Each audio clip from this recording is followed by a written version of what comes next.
और यही उनकी इच्छा रहती कि मुझे निरंतर सेवा मिले। और परस्पर जब मिलते हैं तो मेरे ही नाम रूप गुण लीला की चर्चा करते हैं, व्यवहार की चर्चा नहीं करते हैं। और फिर मेरी लीला कथा करते करते मेरा मंगलमय स्वरूप उनके नेत्रों के समक्ष प्रकट हो जाता है। देखिए, जब विषयी जीव भगवत चर्चा करता है और सुनता है तो उसके मन को वह कथा अच्छी लगती है, और जब साधक होकर के कहता सुनता है तो उसकी भवरोग की निवृत्ति हो जाती है। और जब सिद्धावस्था में पहुंच करके शुकदेव जी की, सनकादिकों की अवस्था सिद्धावस्था है, उस अवस्था में पहुंच करके जब भगवत चर्चा करता है तो लीला कथा की चर्चा केवल लीला कथा की चर्चा नहीं रहती। पश्यन्ति ते में रुचिराण्यम वसंतः, वो लीला कथा प्रत्यक्ष हो जाती है। पूज्यपाद श्री वेणुविनोद कुंज वाले महाराज जी प्रेम सरोवर पर गोविंद लीलामृत की कथा सुन रहे थे, तो वहाँ जो महापुरुष कथा कह रहे थे और पूज्य श्री वेणुविनोद कुंज वाले महाराज जी उस लीला का प्रत्यक्ष दर्शन कर रहे थे कि श्री राधा रानी एक मृग शावक को अपनी छाती से लगा करके अपने प्रीतम श्री कृष्ण से मिलने के लिए राजकुमार के वेश में अभिसरण कर रही हैं। इसका प्रत्यक्ष उन्हें दर्शन हो गया। तो उनकी लीला कथा नहीं रह जाती है, वह साक्षात भगवत लीला प्रकट उनके सामने हो जाती है। तो ऐसा लगता ही नहीं कि वे कह रहे हैं, लगता है वे लीला का दर्शन कर रहे हैं, और जो दर्शन कर रहे हैं उसका निरूपण करते चले जा रहे हैं। बोलो भक्तवत्सल भगवान की। हमने इस दृश्य को अपनी आंखों से भगवत कृपा से देखा है। बरसाना में गहुवर वन में ब्रह्मचारी जी का कुआं है, वहाँ पूज्य गुरुदेव श्री भक्तमाली जी की कथा, भागवत जी की कथा हो रही थी, और महाराज जी नेत्र बंद करके ही कथा कहते थे। आप सबने सुना है, 2 समय कथा होती थी। और महाराज जी से कोई पूछता कि कथा कितनी देर होनी चाहिए, तो महाराज जी कहते थे उनके शब्दों में, 8 घंटे से कम तो बोलने का कानून ही नहीं है, ऐसा कहते। तो हमने उनकी 8-8 घंटे वाली कथा सुनी। 4 घंटा एक बैठक, 4 घंटा दूसरी बैठक, एक जैसी कथा। ऐसी सप्ताह कथा दूसरी जगह सुनना अत्यंत दुर्लभ है। जैसी महाराज जी सप्ताह कथा कहते थे, पूरी बात कहते हुए चले जाते, कोई स्कंद नहीं छूटता, कोई अध्याय नहीं छूटता, इस क्रम से वो कहते थे। अब बरसाना धाम है तो वहाँ कुछ रसमयी लीलाओं के प्रसंग भी आ जाते थे। तो महाराज जी ने कथा के ब्रज लीला के प्रवाह में श्री राधा कृष्ण के प्रथम मिलन की लीला को कहा कि प्रेम सरोवर पर नंदगाम से चल के बालकृष्ण आए और महल से चल के ब्रजभानु नंदिनी राधा रानी पहुंची, और आज पहली बार श्री राधा रानी ने श्याम सुंदर को देखा, और आज पहली बार श्याम सुंदर ने श्री राधा रानी को देखा।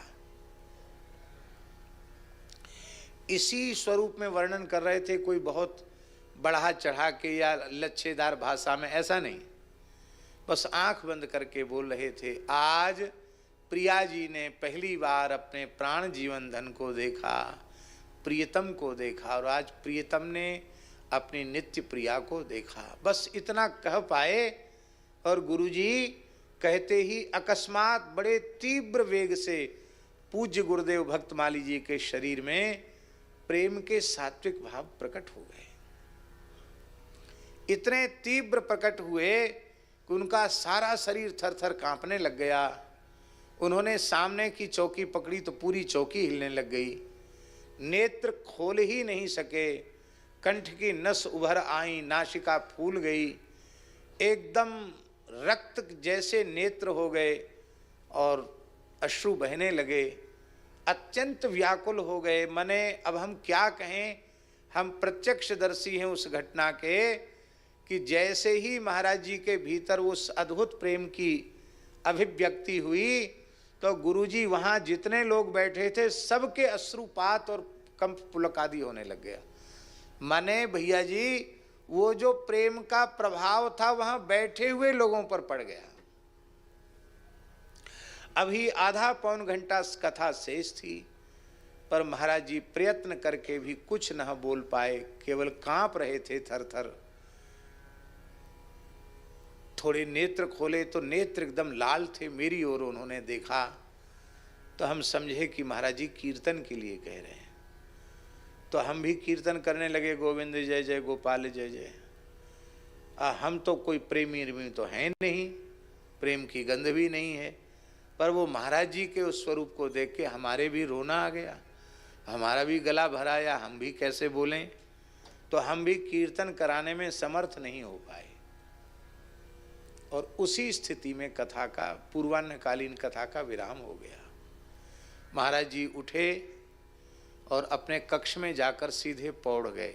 दोपहर में कुछ लिया नहीं, आहार कुछ नहीं लिया। संत भी समझ गए कि महाराज जी दूसरी अवस्था में हैं, किसी ने महाराज जी को छेड़ा नहीं। शाम को फिर कथा हुई तो फिर ठीक से जो प्रसंग कह रहे थे महाराज जी ने कहा। पूछने का अवकाश नहीं मिला, रात्रि का समय था। तो हमने मन में सोचा, मन में जिज्ञासा थी कि ऐसी कोई बहुत प्रेम की बात तो आई नहीं कि महाराज जी को इतना विरह जग गया, इतना प्रेम हो गया। तो पूछे महाराज जी से कि आपको क्या हो गया था। तो महाराज जी के चरण धीरे धीरे हम दबा रहे थे और हमने पूछा, महाराज जी एक जिज्ञासा है। कहा पूछो। तो हमने कही आपको कथा कहते कहते क्या हो गया था। एक आश्चर्य की बात है, बहुत ध्यान देकर के सुने। महाराज जी को यह प्रश्न पूछते ही वही अवस्था पुनः हो गई। फिर शरीर थर थर कांपने लग गया और एकदम व्याकुल, अत्यंत व्याकुल हो गए। हम तो समझ गए कि जो स्थिति मध्याह्न पूर्वाह्न में थी वही स्थिति अभी अंतःकरण की बनी हुई है। ये तो पता नहीं कौन सा धैर्य धारण करके उन्होंने आगे की कथा कही।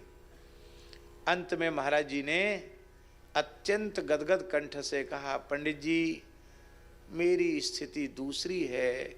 रस और भाव से अपने को बचाकर रखना पड़ता है, नहीं तो हम भगवान की कथा नहीं कह सकते।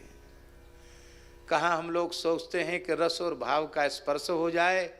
और पूज्य गुरुदेव भक्तमाली जी ने कहा कि हमको रस और भाव से बचाना पड़ता है अपने आप को, नहीं तो मैं कथा कैसे कह पाऊंगा। ये है रूपाणि दिव्यानि वर प्रदानी। तो क्या था कि महाराज जी की वो अवस्था क्यों हुई। महाराज जी वो ऐसी इसलिए अवस्था हुई कि राधा रानी और श्री कृष्ण के प्रथम मिलन की झांकी उनके सामने आ गई। तो उस झांकी का दर्शन करने से उनको प्रेमोद्रेक हो गया।